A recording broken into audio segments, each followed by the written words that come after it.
Hey guys, welcome to government jobs Gyan YouTube channel. Guys, आज की इस वीडियो में हम बात करेंगे बीटीएससी जेई के new recruitment notifications online form apply process के बारे में। जी हाँ दोस्तों, बिहार टेक्निकल सर्विस कमीशन ने यहाँ पर जूनियर इंजीनियर के 2809 खाली पदों को भरने के लिए नोटिफिकेशन रिलीज कर दिए हैं। कैसे आप इस भर्ती में पार्टिसिपेट करने के लिए अपने फॉर्म अप्लाई कर सकते हो बिना कोई मिस्टेक किए हुए, इसकी पूरी जानकारी हम आपको स्टेप बाय स्टेप रजिस्ट्रेशन से लेकर प्रिंट तक इस वीडियो में देंगे।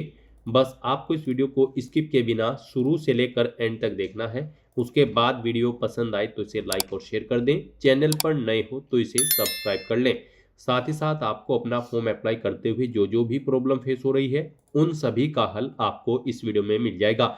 कैसे यहाँ पर आपको अपना फीस पेमेंट करने हैं, फोटो और सिग्नेचर और डॉक्यूमेंट अपलोड करने हैं, कौन सा डॉक्यूमेंट आपको कितने केबी में अपलोड करना है, रजिस्ट्रेशन का पूरा प्रोसेस क्या रहेगा और कौन सी वो कॉमन मिस्टेक है जिसे करने से आपका फॉर्म रिजेक्ट हो सकता है, तो पूरी जानकारी आपको इनके रिगार्डिंग दी जाएगी।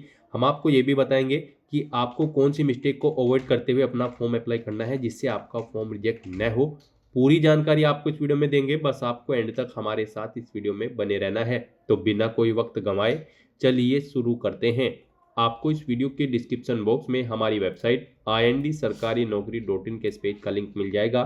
यहाँ पर आपको इस भर्ती के रिगार्डिंग सभी डिटेल्स प्रोवाइड कर दी गई है। Bihar technical service commission BTSC ने यहाँ पर जूनियर इंजीनियर सिविल, इलेक्ट्रिकल और मैकेनिकल के 2809 खाली पदों को भरने के लिए नोटिफिकेशन रिलीज कर दिया है। सिविल के लिए 2653 वैकेंसी है, इलेक्ट्रिकल के लिए 86 और मैकेनिकल के लिए 70 वैकेंसी है। आप 12 जनवरी 2026 तक अपने फॉर्म अप्लाई कर सकते हो। 9,300 से 34,800 के बीच में सैलरी आपको प्रोवाइड कराई जाएगी। यहाँ पर जूनियर इंजीनियर सिविल की पोस्ट पर अप्लाई करने के लिए आपके पास डिप्लोमा होना चाहिए सिविल इंजीनियरिंग का। इलेक्ट्रिकल के लिए अप्लाई करने के लिए इलेक्ट्रिकल इंजीनियरिंग का डिप्लोमा आपके पास होना चाहिए और मैकेनिकल इंजीनियर के लिए मैकेनिकल इंजीनियरिंग में डिप्लोमा आपके पास होना चाहिए। 18 से 37 साल मेल कैंडिडेट के लिए आयु सीमा है और 18 से 40 साल फीमेल के लिए है। यहाँ पर सभी कैंडिडेट को 100 रुपये एप्लीकेशन फीस के रूप में जमा कराने हैं, जो कि आप ऑनलाइन मोड से जमा करा सकते हो। सिलेक्शन आपका रिटर्न एग्जाम और डॉक्यूमेंट वेरिफिकेशन के आधार पर होगा। आप ऑल इंडिया से ऑनलाइन मोड में अप्लाई कर सकते हो। उसके लिए आपको इस पेज को नीचे स्क्रॉल डाउन करना है, इंपॉर्टेंट लिंक सेक्शन में आना है। JE civil notification, electrical notification और मैकेनिकल नोटिफिकेशन PDF के इन लिंक्स पर क्लिक करके आपको यहाँ पर इनके नोटिफिकेशन ओपन कर लेने हैं और इनमें से आपको पूरी डिटेल रीड कर लेनी है। यहाँ पर आपको सभी डिटेल्स प्रोवाइड कर दी गई है, जैसे कि क्या पोस्ट का नाम है, कितनी उसके लिए नंबर ऑफ वैकेंसीज है, कितनी सैलरी आपको प्रोवाइड कराई जाएगी, किस कैटेगरी के लिए कितनी वैकेंसीज है, क्या आपका एलिजिबिलिटी क्राइटेरिया होना चाहिए। पूरी जानकारी आपको इन नोटिफिकेशंस में प्रोवाइड कर दी गई है। आप सभी डिटेल्स इनमें से रीड आउट करें, उसके बाद अपने फॉर्म अप्लाई कर लें। फॉर्म अप्लाई करने के लिए भी आपको हमारी वेबसाइट के इसी पेज पर ही अप्लाई ऑनलाइन का लिंक दिया गया है। जैसे ही आप इस लिंक पर क्लिक करेंगे, आपके सामने बिहार टेक्निकल सर्विस कमीशन का ये पोर्टल ओपन होगा। गाइस, यहाँ पर आने के बाद आपको ऑनलाइन एप्लीकेशन के इस सेक्शन में आना है और यहाँ पर आने के बाद आपको ऑल नोटिफिकेशन / एडवर्टाइजमेंट्स या फिर कैंडिडेट रजिस्ट्रेशन के इन ऑप्शन में से किसी भी ऑप्शन पर क्लिक करना है। उसके बाद आपके सामने यहाँ पर कुछ इस तरह से इंटरफेस ओपन होगा। यहाँ पर आप चेकआउट कर सकते हो। आपको जूनियर इंजीनियर सिविल, मैकेनिकल और इलेक्ट्रिकल के 3 अलग अलग सेक्शन दिए गए हैं। यहाँ पर आप जूनियर इंजीनियर की जिस भी डिसिप्लिन के लिए अप्लाई करना चाहते हैं, जैसे कि सिविल या फिर मैकेनिकल या फिर इलेक्ट्रिकल, आप जिसके भी लिए अप्लाई करना चाहते हैं उसके सामने गाइड आपको अप्लाई की टैब दी गई है। आप अप्लाई की टैब पर क्लिक करें और अपने फॉर्म अप्लाई कर लें। मान लीजिए आप जूनियर इंजीनियर सिविल के लिए अप्लाई करते हैं, तो आप अप्लाई की टैब पर क्लिक करेंगे। उसके बाद आपके सामने यहाँ पर कुछ इस तरह से इंटरफेस होगा। यहाँ पर आप व्यू के ऑप्शन पर क्लिक करके इसकी क्वालिफिकेशन चेकआउट कर सकते हो। और अब आपको गाइड इस भर्ती पर अप्लाई करने के लिए रजिस्ट्रेशन के इस ऑप्शन पर क्लिक करना है। उसके बाद आपके सामने यहाँ पर रजिस्ट्रेशन का फॉर्म ओपन होगा। उससे पहले आपको कुछ जनरल इंस्ट्रक्शन दिए गए हैं, आपको इन्हें केयरफुली रीड आउट कर लेना है। यहाँ पर इसे ओके करना है और आई एक्सेप्ट के इस ऑप्शन पर क्लिक करना है। फिर आपके सामने आपका फॉर्म स्टार्ट हो जाएगा। यहाँ पर गाइड अब आपको अपनी पर्सनल डिटेल प्रोवाइड करते हुए अपना रजिस्ट्रेशन करना होगा। सबसे पहले यहाँ पर आपको अपना नाम एंटर करना है, फिर आपको अपने फादर का नाम एंटर करना है, अपनी मदर का नाम एंटर करना है। उसके बाद आपको अपनी डेट ऑफ बर्थ यहाँ पर सिलेक्ट करनी है, अपना जेंडर आपको सिलेक्ट करना है। आपसे पूछा गया कि आप मैरिड हो या फिर नहीं, आप अपने अकॉर्डिंग ऑप्शन सेलेक्ट करेंगे। अपनी सिटीजनशिप आप सेलेक्ट करेंगे, अपना रिलीजन आप सेलेक्ट करेंगे, अपना डोमिसाइल स्टेट आप सेलेक्ट करेंगे, फिर यहाँ पर आपको अपना होम डिस्ट्रिक्ट सेलेक्ट करना है। उसके बाद आपको अपनी कैटेगरी यहाँ पर सेलेक्ट करनी है।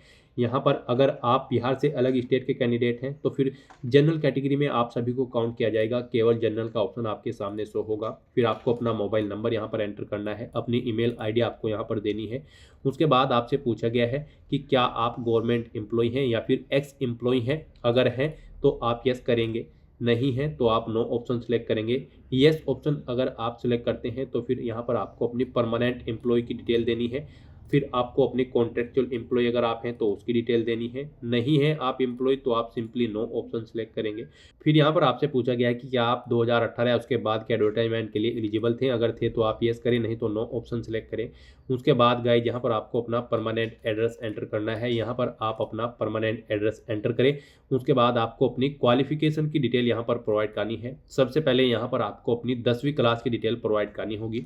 तो यहाँ पर आपको सबसे पहले बोर्ड का नाम सेलेक्ट करना है, पासिंग ईयर सेलेक्ट करना है, कब आपने अपनी 10वीं क्लास पास आउट की है, अपना रोल नंबर 10वीं का एंटर करना है। आपको बताना है आपका रिजल्ट मार्क्स में था, परसेंटेज में या फिर ग्रेड में, आप अपने अकॉर्डिंग ऑप्शन सेलेक्ट करेंगे। परसेंटेज में अगर था तो फिर यहाँ पर आप बताएं कितने परसेंट मार्क्स आपने ऑब्टेन किए हैं, वो आप एंटर करें। अपनी डिवीजन सेलेक्ट करें, फर्स्ट सेकंड या थर्ड जो भी आपकी डिवीजन थी। उसके बाद आपको बताना है कि क्या आपने इंटरमीडिएट भी कंप्लीट कर ली है। अगर कर ली है तो आप इस चेकबॉक्स को ओके करेंगे और फिर यहाँ पर सेम ऐसे ही अपनी 12वीं की डिटेल्स भी प्रोवाइड करा देंगे।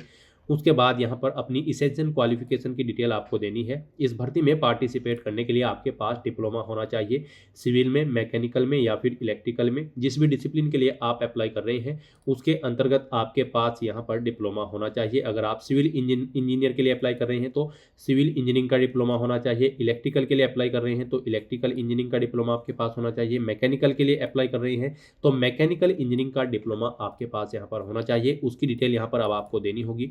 यहाँ पर अब आपको बताना है आपका जो डिप्लोमा है वो डिप्लोमा आपका इंस्टीट्यूट बिहार में है या उसके बाहर है, आपको अपने अकॉर्डिंग ऑप्शन सेलेक्ट करना है। फिर यहाँ पर आपको इसकी मैंडेटरी अनिवार्यता के बारे में यस या नो ऑप्शन सेलेक्ट करना है। उसके बाद गाइज आपको यहाँ पर अपने यूनिवर्सिटी, कॉलेज या इंस्टीट्यूट का नाम देना है जिससे आपने अपना डिप्लोमा पास आउट किया है। पासिंग ईयर आपको सिलेक्ट करना है। आपका रिजल्ट यहाँ पर ग्रेड में है या फिर नहीं, आप बताएं। नहीं है तो आप नो ऑप्शन सेलेक्ट करेंगे। फिर यहाँ पर आपसे पूछा गया है आपका रिजल्ट ग्रेडिंग सिस्टम में था। अगर था तो आप यस करेंगे, नहीं तो नो ऑप्शन सेलेक्ट करेंगे। उसके बाद अगर नो ऑप्शन आप सेलेक्ट करते हैं तो बताना होगा आपने कितने मार्क्स ऑब्टेन किए हैं, टोटल कितने मार्क्स थे जिसमें से आपने मार्क्स ऑब्टेन किए हैं वो आपको एंटर करने होंगे। इनके अकॉर्डिंग यहाँ पर आपकी परसेंटेज कैलकुलेट करके आपको शो कर दी जाएगी। इस तरह से यहाँ पर आपको अपनी इसेंशियल क्वालिफिकेशन की डिटेल फिल कर देनी है। फिर गाइज आपको ये कैप्चा कोड यहाँ पर एंटर करना है और उसके बाद आपको वैलिडेट एंड प्रीव्यू के इस ऑप्शन पर क्लिक करना है।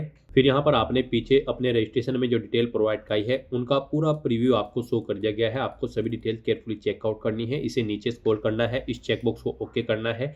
कहीं पर कोई मिस्टेक है तो आप बैक बटन पर क्लिक करके एडिट कर सकते हैं, नहीं तो यहाँ पर अब आपको सबमिट के इस ऑप्शन पर क्लिक करना है। इस तरह से यहाँ पर आपका रजिस्ट्रेशन सक्सेसफुली कंप्लीट हो जाएगा। और गाइज यहाँ पर अब आपको अपनी ईमेल आईडी और मोबाइल नंबर वेरीफाई करना है। उसके लिए आपको वेरीफाई ईमेल आईडी और वेरीफाई मोबाइल नंबर के ऑप्शन पर क्लिक करना है। फिर आपकी ईमेल आईडी और मोबाइल नंबर पर ओटीपी आएंगे, वो ओटीपी आपको यहाँ पर एंटर करने हैं और वेरीफाई के ऑप्शन पर क्लिक करके अपना मोबाइल नंबर और ईमेल आईडी वेरीफाई कर लेने हैं। अपना मोबाइल नंबर और ईमेल आईडी वेरीफाई करने के बाद आपको व्यू रजिस्ट्रेशन स्लिप के इस ऑप्शन पर क्लिक करना है। इस तरह से यहाँ पर आपका रजिस्ट्रेशन सक्सेसफुली कंप्लीट हो चुका है। आप प्रिंट रजिस्ट्रेशन स्लिप के इस ऑप्शन पर क्लिक करके अपने रजिस्ट्रेशन की एक हार्ड कॉपी प्रिंट आउट ले सकते हैं।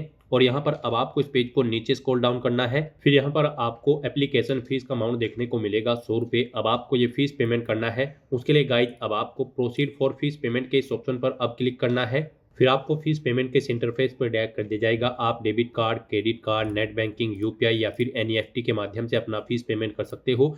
यूपीआई यहाँ पर आपके लिए सबसे बेस्ट और इजी ऑप्शन रहेगा, तो आप यूपीआई के इस ऑप्शन पर क्लिक करें। यूपीआई में भी आपके पास दो ऑप्शन है गाइज, यहाँ पर आप अपनी यूपीआई आईडी के थ्रू अपना फीस पेमेंट कर सकते हो। यहाँ पर आप अपनी यूपीआई आईडी एंटर करें, वैलिडेट यूपीआई आईडी के ऑप्शन पर क्लिक करें और अपना फीस पेमेंट कर दें। या फिर आप यूपीआई क्यूआर के इस ऑप्शन पर क्लिक करें, एक क्यूआर कोड आपको शो होगा। आप इस क्यूआर कोड को अपने यूपीआई से स्कैन करें और अपना फीस पेमेंट कर दें। सक्सेसफुली फीस पेमेंट करने के बाद आपके सामने कुछ इस तरह से इंटरफेस ओपन होगा। अब गाइज आपको यहाँ पर proceed to upload photo and signature के इस ऑप्शन पर क्लिक करना है। नेक्स्ट आपके सामने कुछ इस तरह से इंटरफेस ओपन होगा। अब यहाँ पर आपको अपना पासपोर्ट साइज कलर फोटो और सिग्नेचर अपलोड करने हैं। इनके लिए आपको गाइडलाइन दी गई है। आपके फोटो की विड्थ 3.5 सेंटीमीटर होनी चाहिए, हाइट 4.5 सेंटीमीटर और सिग्नेचर की विड्थ 3.5 सेंटीमीटर और हाइट 1.5 सेंटीमीटर होनी चाहिए। ये जेपीजी, जेपीईजी या फिर पीएनजी फॉर्मेट में होने चाहिए। यहाँ पर अब आपको सिलेक्ट लेटेस्ट कलर फोटो और कलर सिग्नेचर के ऑप्शन पर क्लिक करना है, फाइल को सिलेक्ट कर लेना है और अब 1 बाय 1 करके आपको अपना फोटो और सिग्नेचर यहाँ पर अपलोड कर देने हैं। उसके बाद आपको ये कैप्चा कोड यहाँ पर एंटर करना है और फिर गाइज आपको सेव एंड नेक्स्ट के इस ऑप्शन पर क्लिक करना है। नेक्स्ट आपके सामने कुछ इस तरह से इंटरफेस होगा। अब आपको इस चेकबॉक्स को ओके करना है। फिर आपके सामने यहाँ पर कुछ इस तरह से इंटरफेस ओपन होगा। अब यहाँ पर आपको अपना परमानेंट एड्रेस ऑटोमेटिकली फील्ड मिलेगा जो आपने रजिस्ट्रेशन टाइम पे प्रोवाइड कराया था। अब आपको अपना कोरोस्पोंडेंस एड्रेस यहाँ पर एंटर करना है और अगर आपका कोरोस्पोंडेंस एड्रेस सेम है तो यहाँ पर आपको ऑप्शन मिलेगा सेम एज परमानेंट एड्रेस। आपको उस पर क्लिक कर देना है। ऑटोमेटिकली आपका कोरोस्पोंडेंस एड्रेस आपके परमानेंट एड्रेस के अकॉर्डिंग फिल हो जाएगा और उसके बाद गाइज फिर आपको सेव एंड नेक्स्ट के इस ऑप्शन पर क्लिक करना है। अब यहाँ पर गाइज आपका एड्रेस सक्सेसफुली कंप्लीट हो चुका है। अब आपको अपने डॉक्यूमेंट यहाँ पर अपलोड करने हैं। यहाँ पर आपको अपना डिप्लोमा अपलोड करना है इंजीनियरिंग का। यहाँ पर जिसमें भी आप अप्लाई कर रहे हैं, सिविल, इलेक्ट्रिकल या फिर मैकेनिकल, उसका डिप्लोमा यहाँ पर आपको अपलोड करना है। सबसे पहले यहाँ पर आपको इशूइंग अथॉरिटी का नाम देना है जिसने आपको डिप्लोमा यहाँ पर इशू कराया है। यहाँ पर उसके बाद आपको कब इशू हुआ है वो डेट आपको एंटर करनी है और सर्टिफिकेट नंबर यहाँ पर आपको अपना देना है और मार्कशीट आपको कब इशू हुई है वो यहाँ पर आपको एंटर कर देनी है डेट। अगर मार्कशीट भी आपके पास है तो यहाँ पर अपने इन डॉक्यूमेंट्स को अपलोड करने के लिए आपको अपलोड सर्टिफिकेट या फिर अपलोड मार्कशीट के ऑप्शन पर क्लिक करना है, फाइल को सिलेक्ट कर लेना है और अपने इन डॉक्यूमेंट्स को आपको यहाँ पर अपलोड कर देना है। इनके लिए भी आपको गाइडलाइन दी गई है। यहाँ पर आपके डॉक्यूमेंट पीडीएफ फॉर्मेट में अपलोड होंगे।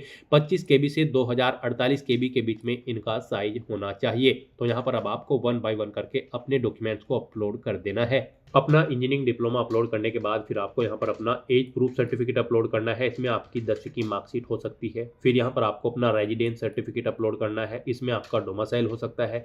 कैटेगरी सर्टिफिकेट आपको अपलोड करना है। फिर यहाँ पर आपको अपना कोई आइडेंटिटी प्रूफ सेलेक्ट करना है। यहाँ पर आप सेलेक्ट करेंगे कोई भी अपना आइडेंटिटी प्रूफ जैसे कि वोटर आईडी या फिर आधार और उसे यहाँ पर आप अपलोड करेंगे। 12वीं का सर्टिफिकेट और मार्कशीट आपको अपलोड करनी है। इन्हें अपलोड करने से पहले यहाँ पर आपको इशूइंग अथॉरिटी का नाम देना होगा जिसने इन्हें आपको इशू कराया है। इशू डेट आपको देनी होगी। इनका सर्टिफिकेट का नंबर यहाँ पर आपको देना होगा।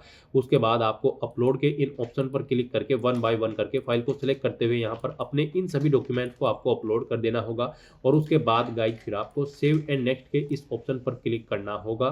नेक्स्ट आपके सामने ऑप्शन आता है फाइनल सबमिशन का। यहाँ पर आपको घोषणा पत्र में इन सभी डिटेल्स को रीड आउट करना है। I accept the about declaration में यस ऑप्शन सेलेक्ट करना है और उसके बाद गाइज आपको प्रीव्यू फॉर्म के इस ऑप्शन पर क्लिक करना है। नेक्स्ट आपके सामने कुछ इस तरह से इंटरफेस ओपन होगा। यहाँ पर आपको आपके फॉर्म का प्रीव्यू शो किया गया है। अब आपको इस पेज को नीचे स्क्रॉल डाउन करते हुए I have verified and confirm के इस ऑप्शन पर क्लिक करना है। अगर सभी चीजें ओके हैं और अगर कुछ मिस्टेक है आप चेंज करना चाहते हैं तो no I want to change के इस ऑप्शन पर क्लिक करके आप चेंज कर सकते हैं। और गाइज अगर आपको चेंज नहीं करना है तो आप इस ऑप्शन पर क्लिक करेंगे, चेकबॉक्स को ओके करेंगे और उसके बाद प्रोसीड के इस ऑप्शन पर क्लिक कर देंगे। फिर आपके सामने कुछ इस तरह से इंटरफेस ओपन होगा। अब आपको ये कैप्चा कोड यहाँ पर एंटर करना है और उसके बाद सबमिट एप्लीकेशन फॉर्म के इस ऑप्शन पर क्लिक कर देना है। सबमिट एप्लीकेशन फॉर्म ऑप्शन पर क्लिक करते ही आपका फॉर्म सक्सेसफुली सबमिट हो जाएगा। उसके बाद आपको अपने एप्लीकेशन फॉर्म का एक हार्ड कॉपी प्रिंट आउट ले लेना है फ्यूचर यूज के लिए, फ्यूचर रेफरेंस के लिए और आप अपने डैशबोर्ड में जाकर भी चेकआउट कर सकते हो आपका फॉर्म सक्सेसफुली सबमिट हो चुका है या फिर नहीं।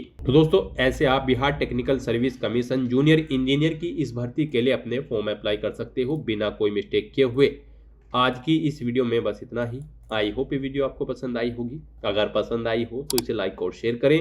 चैनल पर नए हो तो इसे सब्सक्राइब कर लें। Thanks for watching.